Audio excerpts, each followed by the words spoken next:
Hi friends, the study centre में आपका स्वागत है। मेरा नाम सिद्धार्थ है और इस चैनल पे आपको आईटीआई और सीआईटीएस से रिलेटेड जो सिलेबस है उसको कंप्लीट कराया जाएगा। अभी इनिशियली आपको आईटीआई में दो चीज़ हम कराएंगे यहाँ पर, एक ट्रेड थ्योरी और एक डब्ल्यूएससी, ट्रेड थ्योरी और वर्कशॉप कैलकुलेशन साइंस, ठीक है। और सीआईटीएस में आपको यहाँ पर दो मिल जाएगा, एक ट्रेड थ्योरी और एक पीओटी, ठीक है।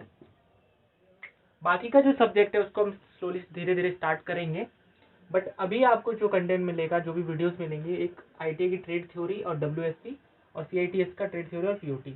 वैसे सीआईटीएस और आईटीआई का जो ट्रेड थ्योरी होता है वो सिलेबस जो इनका और डब्ल्यूएससी का भी सिलेबस सेम होता है दोनों का, ठीक है। बस एक चैप्टर यहाँ पे ऐड हो जाता है सीआईटीएस में, एक सब्जेक्ट ऐड हो जाता है, सॉरी, पीओटी, ठीक है, principle of teaching, how to teach, ठीक है। सीआईटीएस थोड़ा सा बता देते हैं उन बच्चों के लिए जो अभी आईटीआई कर रहे हैं या आईटीआई करने की सोच रहे हैं, ठीक है। जो आईटीआई कंप्लीट कर लेते हैं तो वो एलिजिबल होते हैं सीआईटीएस के लिए। सीआईटीएस एक कोर्स है जो इंस्ट्रक्टर कोर्स है, क्राफ्ट इंस्ट्रक्टर ट्रेनिंग स्कीम, ठीक है। इसका फुल फॉर्म होता है क्राफ्ट इंस्ट्रक्टर ट्रेनिंग स्कीम। ये जो कोर्स है ये किस लिए होता है, जैसे आप आईटीआई में पढ़ रहे होंगे, वहाँ पे आपके टीचर होंगे, जो इंस्ट्रक्टर होंगे, वो सीआईटीएस क्वालिफाइड होते हैं। इसको इस तरह से हम समझ सकते हैं, जैसे स्कूल में जो टीचर होते हैं वो क्या होते हैं, बीएड करके आते हैं ना, वैसे ही सीआईटी आईटीआई में जो इंस्ट्रक्टर होंगे वो क्या करके आएंगे, सीआईटीएस करके आएंगे। तो ये एक इंस्ट्रक्टर कोर्स, ठीक है। इस पीओटी में, प्रिंसिपल ऑफ टीचिंग में, आपको यही बताया जाएगा कि कैसे पढ़ाया जाए, मतलब आईटीआई के जो स्टूडेंट हैं उनको कैसे पढ़ाया जाए, उनका प्रैक्टिकल कैसे लिया जाए, ठीक है, उसके बारे में आपको इसमें बताया जाएगा। अभी के लिए ट्रेड थ्योरी जो है हम अभी इलेक्ट्रीशियन का चालू करेंगे। इलेक्ट्रीशियन का जो बेसिक से है, बेसिक से स्टार्ट करेंगे। डब्ल्यूएससी भी और पीओटी का भी बेसिक से स्टार्ट करेंगे। वैसे हम अगर ट्रेड थ्योरी पढ़ा रहे हैं तो ये दोनों के लिए होगा, सीआईटीएस और आईटीआई दोनों के लिए होगा, और पीओटी की क्लास मिलेंगे और डब्ल्यूएससी। तो इस तरह से आप सीआईटीएस वाले भी पढ़ सकते हैं यहाँ पर और आईटीआई वाले भी पढ़ सकते हैं, ठीक है। और अभी आपको इनिशियली इलेक्ट्रीशियन जो ट्रेड है उसके लिए ट्रेड थ्योरी के क्लासेस मिलेंगी, ठीक है। और बाकी जो ट्रेड है, जैसे फिटर हो गया, मैकेनिक डीजल हो गया, इसके लिए हम आगे आपको प्रोवाइड कराएंगे इसके लिए वीडियोस। अभी के लिए इनिशियली अभी हम इलेक्ट्रीशियन के लिए ट्रेड थ्योरी स्टार्ट करेंगे। तो चलिए शुरू करते हैं। तो आज चलिए शुरू करते हैं हम बेसिक इलेक्ट्रिसिटी से। आईटीआई का जो इलेक्ट्रीशियन ट्रेड है उसका बेसिक से हम स्टार्ट कर रहे हैं। तो ये जो है, जो नए बच्चे होंगे आईटीआई में जस्ट ज्वाइन किए होंगे, उनके लिए थोड़ा हेल्पफुल रहेगा, और जो मतलब जो पढ़ चुके हैं उनके लिए रिवीजन हो जाएगा। तो बेसिक इलेक्ट्रिसिटी पे जाने से पहले और हम थोड़ा बेसिक पे जाएंगे कि मैटर क्या होता है, मॉलिक्यूल्स क्या होता है, पदार्थ जैसे कहते हैं, अणु क्या होता है, परमाणु क्या होता है, थोड़ा ये सब जान लेते हैं। तो मैटर, सबसे पहले मैटर क्या होता है, जिसे हम कहते हैं हिंदी में पदार्थ। मैटर मतलब कोई भी ऐसी वस्तु जिसमें जो स्थान घेरे, जिसमें कोई भार हो, उसे क्या कहेंगे, मैटर कहेंगे। ऐसी वस्तु आपके पास बहुत सारी होंगी, जैसे ये पेन है, हम लोग भी एक मैटर ही हैं, या फिर हमारे आसपास जो भी कुछ है वो एक मैटर है। क्यों? क्योंकि उसने स्थान घेरा है और उसमें कुछ ना कुछ भार है, इसलिए हम उसको कहेंगे मैटर। मैटर के बाद आता है, जब हम फर्दर तोड़ते हैं तो हमें क्या मिलता है, मॉलिक्यूल्स। क्या मिलता है, मॉलिक्यूल्स। मतलब इसका क्या होता है, अणु। हिंदी क्या कहेंगे इसका, अणु। मैटर को हमने तोड़ा तो हमें क्या मिला, मॉलिक्यूल्स मिला। जब मॉलिक्यूल्स को हमने तोड़ा तो हमें क्या मिलता है, एटम, जिसे कहते हैं परमाणु, है ना। मैटर को तोड़ा हमें मिला मॉलिक्यूल्स, मॉलिक्यूल्स को तोड़ा तो हमें मिला एटम। फिर हम इसको तोड़ेंगे, एटम को और तोड़ते हैं, तो एटम को फिर हमने तोड़ा तो हमें मिला इलेक्ट्रॉन, प्रोटॉन और न्यूट्रॉन, ठीक है। मैटर मैंने आपको बता दिया, कोई भी ऐसी वस्तु जिसमें स्थान घेरे, जिसमें कोई भार हो, उसे क्या कहेंगे, मैटर कहेंगे। जब उसको हमने फर्दर तोड़ा तो हमें मॉलिक्यूल्स मिला, फिर उसको हमने फर्दर तोड़ा तो एटम मिला। एटम को जब हमने फर्दर तोड़ा तो तीन चीजें मिली, इलेक्ट्रॉन, प्रोटॉन और न्यूट्रॉन। तो अब हम स्टार्ट करते हैं इलेक्ट्रॉन से। एटम को तोड़ा तो हमें क्या क्या मिला, इलेक्ट्रॉन मिला, इलेक्ट्रॉन मिला,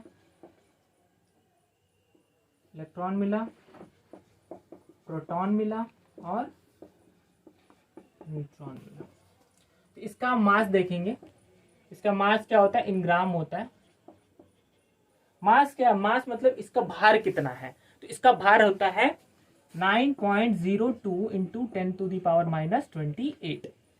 ये क्या है, ग्राम, ठीक है।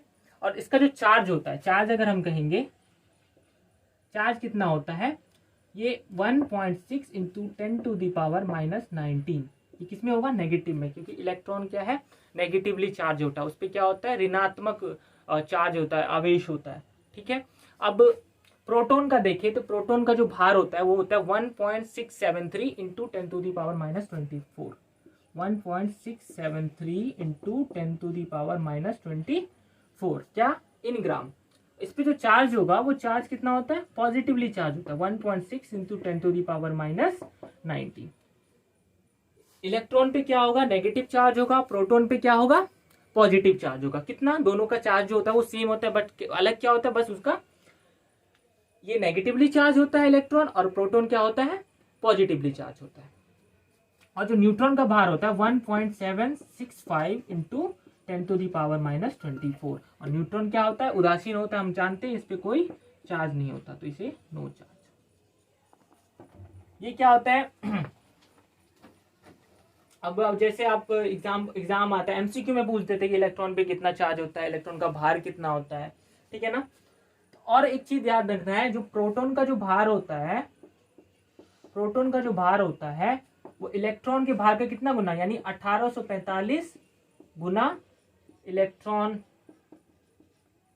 के भार के, अगर मास के, प्रोटॉन का जो मास होगा वो क्या होगा, 1845 गुना इलेक्ट्रॉन का मास होगा। मतलब इसका प्रोटॉन का मास बराबर होता है 1845 गुना इलेक्ट्रॉन का मास। तो आगे चलते हैं इससे। तो अभी हमने इलेक्ट्रॉन देखा, प्रोटॉन देखा, न्यूट्रॉन देखा, ठीक है। अब देखते हैं ये कैसे व्यवस्थित रहते हैं एक एटम के अंदर। तो एटॉमिक स्ट्रक्चर जिसे कहते हैं वो देखेंगे हम इसका। एटॉमिक स्ट्रक्चर, ठीक है ना। हम क्या अभी किसी एटम का कोई भी एक ले लेंगे पदार्थ, उसका एटॉमिक स्ट्रक्चर देखेंगे। तो हम क्या ले रहे हैं यहाँ पर, सोडियम ले रहे हैं, आसान होगा समझना। इसका जो नंबर होता है, एटॉमिक नंबर क्या होता है, एटॉमिक नंबर, सोडियम का एटॉमिक नंबर, एटॉमिक नंबर होता है इसका 11, ठीक है। अभी हमें सोडियम का देखना है। तो अभी तो अब थोड़ा देखिए यहाँ पर, सबसे पहले क्या होता है, एक न्यूक्लियस रहेगा। न्यूक्लियस जैसे हमारा एक एग्जांपल के लिए अगर हम समझना चाहें तो आप लोगों ने भी पढ़ा होगा, वैसे जैसे हमारा सौरमंडल की व्यवस्था है ना, जैसे सोलर सिस्टम हमारे जैसे है, तो उसमें क्या है, बीच में सन है, उसके चारों ओर क्या करते, ग्रह जो है ना उसके चक्कर का, जैसे ये सन है उसके चारों ओर क्या करते, ग्रह चक्कर काटते रहते। वैसे ही हमारा न्यूक्लियस होता है जिसमें प्रोटॉन और न्यूट्रॉन रहते हैं और उसके चारों ओर इलेक्ट्रॉन चक्कर काटते रहते हैं। तो न्यूक्लियस जो है इसमें क्या रहेगा, प्रोटॉन और न्यूट्रॉन, ठीक है। अब इसके बाहर में क्या होगा, ऑर्बिट्स होते हैं, जिसे कहते हैं हम कक्षा, ठीक है ना। क्या कहते हैं, कक्षा। ये कई सारी होती है,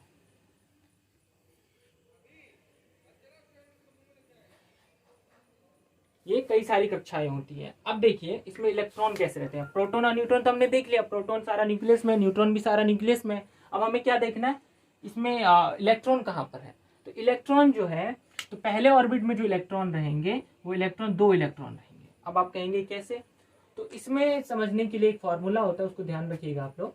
तो 2n², अगर हमें किसी ऑर्बिट का इलेक्ट्रॉन की संख्या निकालनी है तो उसमें कितने इलेक्ट्रॉन, पहले हम क्या देखेंगे, वो कितना नंबर वाला ऑर्बिट है। तो ये n का मतलब क्या होता है कि ये ऑर्बिट कितना नंबर का है। तो ये पहला नंबर का है, ये दूसरे नंबर का है, ये तीसरे नंबर का, और ये चौथे नंबर का है। तो पहले नंबर ऑर्बिट में अगर हम देखें कितने इलेक्ट्रॉन होंगे, तो इस 1 की वैल्यू यहाँ पुट करते हैं, तो 2 × 10⁻², यानी 2 × 1 × 1 अगर करेंगे तो क्या आएगा, 2 आएगा हमारे पास। तो पहले ऑर्बिट में कितने इलेक्ट्रॉन, 2 इलेक्ट्रॉन, ठीक है। अगर आप दूसरे ऑर्बिट में देखें, दूसरे ऑर्बिट में देखें, दूसरे ऑर्बिट में कितने इलेक्ट्रॉन होंगे? 2 इंटू दूसरे ऑर्बिट का नंबर कितना है? 2, तो 2 की पावर 2 यानी 2 इंटू 4 बराबर कितना हो गया? 8 हो गया। कितने इलेक्ट्रॉन होंगे? 8 इलेक्ट्रॉन होंगे। तो हम इसमें 8 इलेक्ट्रॉन डाल देते हैं। 2 3 4 5 6 7, इसमें कितने इलेक्ट्रॉन? 8 इलेक्ट्रॉन। अगर अगले वाले को देखेंगे तो उसमें क्या हो जाएगा? 2 इंटू एन के पावर कितना? 3 ना। 2 इंटू 3 जाइए कितना हो जाएगा? 9 यानी 18 इलेक्ट्रॉन। तो थर्ड वाले में कितने इलेक्ट्रॉन होंगे? 18 इलेक्ट्रॉन। पर हमारे पास कितने इलेक्ट्रॉन बच गए? 2 हो गया और 8, 10 इलेक्ट्रॉन तो खत्म हो गए। अब कितने बचा? 1 इलेक्ट्रॉन बचा। तो इसके लास्ट ऑर्बिट में जो होगा वो कितने इलेक्ट्रॉन होंगे? 1 इलेक्ट्रॉन होंगे। ठीक है। अब इस इलेक्ट्रॉन को हम क्या कहते हैं? जो लास्ट ऑर्बिट में होता है उसे कहते हैं वैलेंस इलेक्ट्रॉन। क्या कहते हैं? Valence electron. जिसे कहते हैं ना किसी पदार्थ वैलेंसी, आपने केमिस्ट्री में पढ़ा होगा वैलेंसी। वैसे ये जो लास्ट ऑर्बिट में जो इलेक्ट्रॉन होता है उसे कहते हैं वैलेंस इलेक्ट्रॉन। ठीक है। अब देखते हैं हम लोग थोड़ा फ्री इलेक्ट्रॉन। फ्री इलेक्ट्रॉन क्या होता है? जो अभी हम लोग कई बार आपने पढ़ा भी होगा, कुछ लोग जानते होंगे। जैसे कहते हैं ना कि जो करंट का जो फ्लो कराएगा उसमें क्या होना चाहिए? Free electron. जैसे मेटल है उसमें क्या होते हैं? फ्री इलेक्ट्रॉन होते हैं, इसीलिए वो करंट का फ्लो कराता है। और जो इंसुलेटर्स है उसमें फ्री इलेक्ट्रॉन नहीं होते, वो करंट का फ्लो नहीं कराता। तो ये फ्री इलेक्ट्रॉन है क्या, वो देखते हैं हम। तो फ्री इलेक्ट्रॉन जो है, इसको हम कई जगह कई लोग आपको कहेंगे कि फ्री इलेक्ट्रॉन ये होता है। ये नहीं, फ्री इलेक्ट्रॉन ये नहीं होता, ये होता है वैलेंस इलेक्ट्रॉन। इसे कहते हैं वैलेंस इलेक्ट्रॉन, वैलेंसी जो बोलते हैं। ये फ्री इलेक्ट्रॉन क्या होता है? जब हम उसको एनर्जी देंगे, ये जो हमारे पास एटम है इलेक्ट्रॉन, सोडियम का जो एटम है, जब हम इसमें एनर्जी डालेंगे तो ये जो इलेक्ट्रॉन है ये क्या हो जाएगा? जंप कर जाएगा। किसमें? अपने अगले वाले में, इसमें आ जाएगा ऐसे जंप करके। या नहीं तो और भी जो इसके ऑर्बिट होंगे, ऐसा नहीं है कि जस्ट अगले वाले पे जाएगा, जितने सारे ऑर्बिट होंगे उस पे जा सकता है, या हो सकता है इसमें आ जाए। तो जो इलेक्ट्रॉन इस वाले लास्ट ऑर्बिट में से कूद के अगले ऑर्बिट में चल जाए एनर्जी देने पे, उस इलेक्ट्रॉन को हम क्या कहेंगे? फ्री इलेक्ट्रॉन कहेंगे। क्या कहेंगे? फ्री इलेक्ट्रॉन कहेंगे। समझ रहे होंगे? अब जैसे आप कहते हो अब हम एनर्जी क्या देंगे, तो एनर्जी कोई भी दे सकते हैं। अब इलेक्ट्रिकल एनर्जी देंगे या हीट एनर्जी देंगे तो क्या होगा? ये कूद के क्या हो जाएगा? नेक्स्ट ऑर्बिट में आ जाएगा। तो उसको, उस इलेक्ट्रॉन जो कूद के चला गया, उस इलेक्ट्रॉन को क्या कहेंगे? Free electron. ये फ्री इलेक्ट्रॉन आपको समझ में आ चुका होगा। फिर से मैं एक बार रिपीट करता हूं। अभी मैंने बताया कैसे, इसमें फर्स्ट ऑर्बिट में कितने इलेक्ट्रॉन? 2 इलेक्ट्रॉन। ये कैसे? वो फॉर्मूला मैंने बताया था 2n², उससे। ठीक है। थर्ड में 8, लास्ट में हमारे पास कितना बचा? 1 इलेक्ट्रॉन बचा। तो जो लास्ट ऑर्बिट में होता है उसे ही कहते हैं वैलेंस इलेक्ट्रॉन। ठीक है। फ्री इलेक्ट्रॉन किसे कहते हैं फिर? तो फ्री इलेक्ट्रॉन उसे कहेंगे जब हम इस एटम में एनर्जी डालेंगे और ये इलेक्ट्रॉन कूद के अगले ऑर्बिट में चला जाए, अगली कक्षा में चला जाए, तो इस इलेक्ट्रॉन को क्या कहेंगे? हम फ्री इलेक्ट्रॉन कहेंगे। ठीक है। और यही जो इलेक्ट्रॉन होता है, अब जो हम करंट का जो डेफिनेशन देते हैं या इलेक्ट्रिसिटी का डेफिनेशन देते हैं कि द फ्लो ऑफ चार्ज या the flow of electron is called current या इलेक्ट्रिसिटी, तो वो जो इलेक्ट्रॉन, वो फ्री इलेक्ट्रॉन कौन सा मूव कर रहा है? यही फ्री इलेक्ट्रॉन मूव कर रहा है जो यहां पर एनर्जी देने पे अगले ऑर्बिट में चला गया। ठीक है। अब हमने वहां तक देख लिया था इलेक्ट्रिसिटी को। अब हमने देख लिया कि इलेक्ट्रॉन प्रोटॉन कैसे किसी एटम के अंदर होते हैं, कहाँ एटम इलेक्ट्रॉन पे कितना चार्ज होता है, प्रोटॉन पे कितना चार्ज होता है। और उसके बाद ये भी देख लिया था कि इलेक्ट्रॉन कैसे व्यवस्थित होते हैं कि एटॉमिक स्ट्रक्चर में, एटम में कैसे व्यवस्थित होते हैं। अब हम देखते हैं, और ये भी देखा हमने कि फ्री इलेक्ट्रॉन क्या होता है, वैलेंस इलेक्ट्रॉन क्या होता है। अब हम देखते हैं, अब हम आते हैं अपने चैप्टर इलेक्ट्रिसिटी पे। ठीक है। ये डेफिनेशंस है, ये आपको आप स्क्रीनशॉट ले लेंगे। तो इलेक्ट्रिसिटी, तो सबसे पहले इलेक्ट्रिसिटी क्या है? The flow of charge is called electricity. ठीक है। The flow of charge is called electricity, या हिंदी में अगर कहें तो आवेशों की प्रवाह को विद्युत कहते हैं। चार्ज मैंने बता दिया था आपको, इसको आप ये ऐसे भी बोल सकते हैं, the flow of electron is called electricity. दोनों चीज कह सकते हैं, बिकॉज इलेक्ट्रॉन के ऊपर ही तो चार्ज होता है। कितना चार्ज होता है? नेगेटिवली चार्ज होता है 1.6 इंटू 10⁻⁻⁹ ठीक है। अब हिंदी में अगर कहें तो आवेशी को प्रवाह को विद्युत कहते हैं, ठीक है। अब आता है बात इससे रिलेटेड जो टर्म्स है, फंडामेंटल रिलेटेड जो टर्म्स होंगे इलेक्ट्रिसिटी से रिलेटेड, तो पोटेंशियल डिफरेंस क्या होता है? तो पोटेंशियल डिफरेंस होता है the difference of electrical potential between 2 point in a circuit. किसी सर्क्यूट में अगर पोटेंशियल इलेक्ट्रिकल पोटेंशियल डिफरेंस हो किन्हीं 2 पॉइंट के बीच में, तो उसे हम कहेंगे पोटेंशियल डिफरेंस, या उसका यूनिट क्या होता है? वोल्ट, ठीक है। विभवांतर, उसी के हिंदी में क्या कहते हैं? पोटेंशियल डिफरेंस को कहते हैं विभवांतर। पोटेंशियल डिफरेंस को हिंदी में क्या कहते हैं? विभवांतर। किसी 2 बिंदुओं के बीच विभव के अंतर को क्या कहेंगे? विभवांतर कहेंगे। अब इसको समझने के लिए थोड़ा सा आप यहाँ देखेंगे कि कोई सर्क्यूट है, सपोज ये सर्क्यूट है, कोई सर्क्यूट है, यहाँ पे एक बल्ब लगा हुआ है, ठीक है। जगह कम होने की वजह से थोड़ा सा दिक्कत होगा। और ये एक पॉइंट है और ये एक पॉइंट है, ठीक है। अब जैसे हमारे घरों पे जो तार आते हैं उसमें क्या होता है? 2 पॉइंट होते हैं ना। तो अब हम क्या करते हैं? वोल्टमीटर क्या लगाते हैं? इन दोनों के बीच में लगाते हैं। तो हम क्या करते हैं? दोनों के बीच का अंतर देखते हैं। अगर सपोज यहाँ पे 10 वोल्ट है और यहाँ पे 5 वोल्ट है, तो अगर हम पोटेंशियल पीडी लिखें तो क्या होगा? पोटेंशियल डिफरेंस बोला ना, तो 10 - 5 बराबर कितना? 5 वोल्ट, ठीक है। अब जैसे हमारे घर पे जो सप्लाई आती है वो कितनी रहती है? 240 वोल्ट, ठीक है। इसमें भी थोड़ा ना थोड़ा पोटेंशियल होता है, 1 2 3 वोल्ट होता है। बट हमारे ग्राउंड जो है, अभी हम नॉर्मली क्या होता है? ग्राउंड से लेते हैं न्यूट्रल क्या है हमारा? 0 पोटेंशियल है। यहाँ पे पोटेंशियल क्या होगा? 0। तो अभी हमारे पास वोल्टेज कितना मिलता है? इन दोनों का डिफरेंस पीडी देखें तो 240 - 0 यानी 240 वोल्ट, ठीक है। पोटेंशियल डिफरेंस समझ में आ गया आपको। अब आती है करंट की बात। करंट क्या है? किसी भी बंद परिपथ में आवेशों की प्रवाह की दर को क्या कहेंगे? करंट कहेंगे। इंग्लिश में कहें, in a close circuit the rate of flow of charge is called current, ठीक है। अब इसको समझने के लिए देखते हैं हम थोड़ा। ऊपर से मैं इसको मिटा दूं, अगर स्क्रीनशॉट ले लें तो आप लोग। करंट मैंने बता दिया आपको, the rate in a close circuit the rate of flow of charge is called current, या the rate of in a close circuit the rate of flow of electron is called current. दोनों चीज कह सकते हैं। हिंदी में कहें, किसी बंद परिपथ में आवेशों की प्रवाह को दर को करंट कहते हैं, या कह सकते हैं आवेशों या इलेक्ट्रॉनों की प्रवाह की दर को करंट कहते हैं। अब ये कैसे होता है? क्लोज सर्क्यूट रहना जरूरी है। जब तक सर्किट क्लोज नहीं होगा तब तक करंट फ्लो नहीं होगा। तो ये कोई सर्किट है, ठीक है ना। यहाँ पे हमारा वोल्टेज सोर्स लगा है,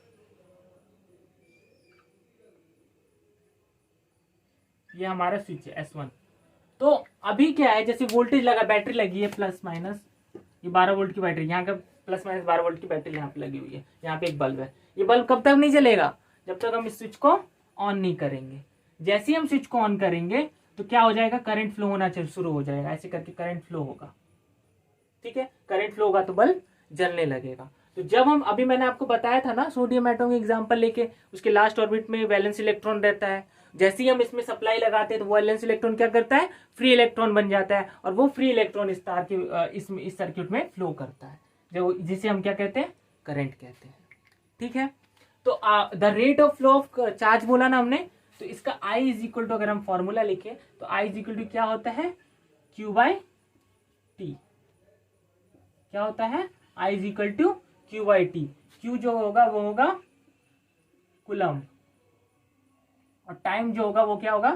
सेकेंड में, ठीक है। यहाँ पे Q क्या है? Q क्या है? चार्ज है, और T क्या है? टाइम, ठीक है ना। ओके। अब यहाँ पे करंट हमने देख लिया। किसी सर्किट में, जब क्लोज सर्किट में, हमेशा ध्यान रखना, जब भी आप करंट की डेफिनेशन बोले तो हमेशा आपको क्या बोलना है? क्लोज सर्किट जरूरी है बोलना। जब हम सर्किट को क्लोज करेंगे तभी करंट फ्लो होगा, ठीक है। और इसके जो यूनिट होता है वो क्या होता है? एम्पियर, ठीक है। चलिए इससे अब आगे चलते हैं।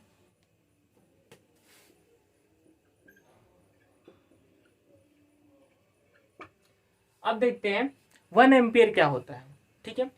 1 एम्पियर का मतलब क्या होगा? हमने अभी देखा कि जो करंट का जो यूनिट होता है वो एम्पियर होता है, बट 1 एम्पियर होता क्या है उसके बारे में देख लेते हैं। 1 एम्पियर कैसे हम वैल्यू ले लिए। तो 1 एम्पियर, अगर सपोज ये सर्किट है, कोई एक सर्किट है हमारे पास, अगर इस सर्किट में 1 सेकेंड में, कितने सेकेंड में, 1 सेकेंड में 1 कूलम चार्ज फ्लो होगा,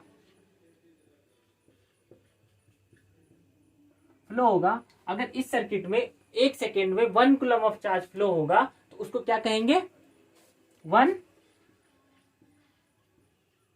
एम्पियर। ठीक है, किसी सर्किट में अगर 1 सेकेंड में 1 कूलम ऑफ चार्ज फ्लो करेगा तो उसको क्या कहेंगे, एम्पियर कहेंगे। अब 1 कूलम ऑफ चार्ज का मतलब क्या है, कि मतलब इलेक्ट्रॉन फ्लो करेगा। तो 1 कूलम का मतलब क्या होता है, 1 कूलम में जो इलेक्ट्रॉन की जो संख्या होती है वो होती है 6.24 इंटू 10⁻18 इलेक्ट्रॉन। ये भी ध्यान रखना हमें, 1 कूलम में कितना इलेक्ट्रॉन होता है, 6.24 इंटू 10⁻18 इलेक्ट्रॉन। मतलब क्या है कि अगर 1 सेकेंड में इस सर्किट में इतना इलेक्ट्रॉन फ्लो कर जाए तो उस समय करंट की मान को क्या लेंगे, 1 एम्पियर लेंगे। ठीक है, अब देखते हैं वोल्टेज। ठीक है, वोल्टेज क्या है, it is electrical work done that help to flow the charge from infinity to a point. मतलब ये क्या है, ये एक विद्युतीय कार्य है जो चार्ज को इन्फिनिटी से एक पॉइंट तक लाने में किया गया है। क्या है चार्ज, मतलब ये क्या करेगा, जो इलेक्ट्रॉन है, चार्ज क्या है, हमारा इलेक्ट्रॉन है, वो क्या करता है, एक पॉइंट से दूसरे पॉइंट तक जो ले जा रहा है उसी को क्या कहेंगे, वोल्टेज कहेंगे। उस वर्क डन को क्या कहेंगे, वोल्टेज कहेंगे। और क्या कह सकते हैं वोल्टेज को, ये एक तरह का फोर्स है, वो क्या करता है, वोल्टेज करंट को क्या कराता है, फ्लो कराता है। जैसे एग्जांपल के लिए हम देख सकते हैं, जैसे आपने टंकी देखी होगी, पानी टैंकर होगा आपके पास, नीचे पानी होता है, उसके बाद क्या होता है, मोटर होती है। मोटर क्या करता है, जो पानी है उसको खींच के टैप तक पहुंचाता है हमारे। तो मोटर क्या कर रहा है, एक वोल्टेज की तरह काम कर रहा है, जो चार्ज को, जो पानी को खींच रहा है। वैसे ही क्या वोल्टेज क्या कर रहा है, वोल्टेज क्या कर रहा है, जो चार्ज है उसको फोर्स दे रहा है, मतलब धक्का दे रहा है जो करंट फ्लो करेगा। जैसे इसीलिए कहते हैं वर्क डन, वो क्या कर रहा है, चार्ज को फ्लो करा रहा है ना, तो इसलिए V इज इक्वल टू क्या होता है, W/Q, यानी इलेक्ट्रिकल वर्क डन बट्टा चार्ज। इलेक्ट्रिकल वर्क डन क्या है, जो वो करंट को फ्लो करा रहा है, वो है इलेक्ट्रिकल वर्क डन। फ्लो कराना एक प्रेशर की तरह काम करता है ना, तो वो है इलेक्ट्रिकल वर्क डन। ठीक है, इसका जो यूनिट होता है वो वोल्ट होता है। अब देखिए, अब देखते हैं रेसिस्टेंट। ये क्या है, ये प्रॉपर्टी होता है सब्सटेंस का जो करंट के प्रवाह को अवरोध करता है। ठीक है, अब जैसे इसका जो यूनिट होगा वो ओम होता है। यहाँ पे अगर इंग्लिश में देखिए तो the property of a substance which oppose the flow of current. ठीक है, हिंदी में अगर बोले तो ये क्या करेगा, विद्युत के प्रवाह का अवरोध करेगा। सिंपल भाषा में अगर बोले तो विद्युत के प्रवाह का अवरोध करेगा। अब इसको समझने की थोड़ा सा एक एग्जाम्पल लेते हैं, उसके बाद खत्म करते हैं। इन तीनों को समझने के लिए एक एग्जाम्पल लेते हैं। मैंने अभी आपको मोटर पानी टंकी का एग्जाम्पल दिया था, वैसे ही देखते हैं कि ये देखिए, यहाँ पर हमारा घरों में क्या होता है, पानी का टैंक होता है, उसके अंदर पानी फिल है। ठीक है, यहाँ पर हमारी मोटर लगी है। ठीक, यहाँ से एक पाइप जाता है इसके अंदर। ठीक है, और इससे एक पाइप निकलता है। ये पाइप जाके हमारे किचन में जाता है, वॉशरूम जाता है, कहीं पे भी जाता है। वहां पे क्या होता है, एक टैप लगा होता है, टैप लगा होता है ना।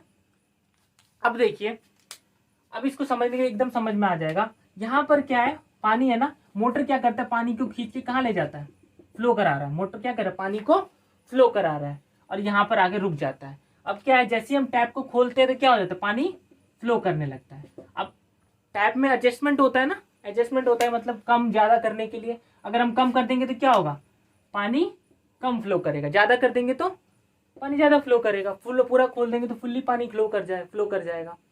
तो देखिए, ये जो मोटर एक वोल्टेज की तरह काम कर रहा है, ये जो टैप है वो क्या कर रहा है, रेसिस्टेंस की तरह काम कर रहा है। और ये जो इसके अंदर जो फ्लो हो रहा है वाटर, वो क्या कर रहा है, करंट की तरह काम कर रहा है। तो अब देखिए, वोल्टेज क्या करता है, चार्ज जो है एकत्रित कहीं पे किसी भी कंडक्टर में, ये हमारा एक सर्किट है,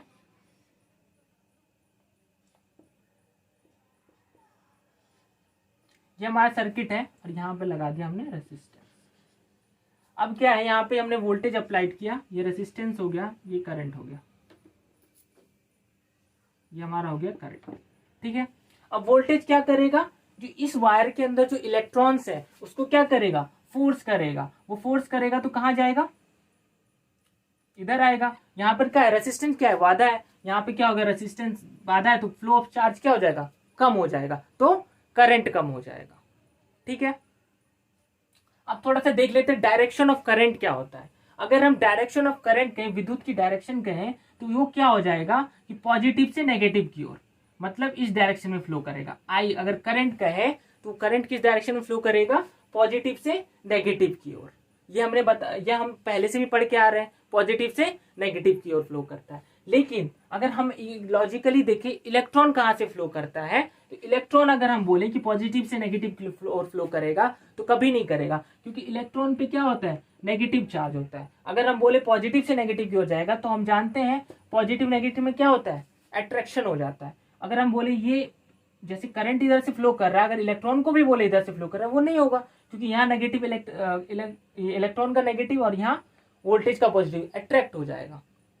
ठीक है ना, तो इलेक्ट्रॉन कहाँ से फ्लो करता है, तो इलेक्ट्रॉन इधर से फ्लो करता है। तो इलेक्ट्रॉन पे क्या चार्ज है, नेगेटिव चार्ज है। नेगेटिव नेगेटिव में क्या होता है, रिपल्सन होता है, मतलब दूर हटते हैं। नेगेटिव नेगेटिव करेंगे तो क्या हो जाएगा, मैग्नेट का जो साउथ साउथ पोल मिलाते हैं तो क्या हो जाता है, दूर हो जाता है ना। वैसे नेगेटिव नेगेटिव चार्ज रहेगा तो वो क्या हो जाएगा, एक दूसरे से दूर भागेंगे। तो इलेक्ट्रॉन दूर भागा यहाँ पर, तो इलेक्ट्रॉन की डायरेक्शन इधर और करंट की डायरेक्शन इधर। तो हमेशा याद रखना है करंट की डायरेक्शन क्या होगी, करंट की डायरेक्शन क्या होगी, पॉजिटिव से नेगेटिव, और इलेक्ट्रॉन की डायरेक्शन नेगेटिव से पॉजिटिव। ठीक है, यहां तक समझ में आ गया आपको। तो आज के लिए इतना ही। अगर आपको पसंद आया हो, अगर आपको क्लास अच्छी लगी हो तो प्लीज लाइक और सब्सक्राइब करेंगे। Thank you.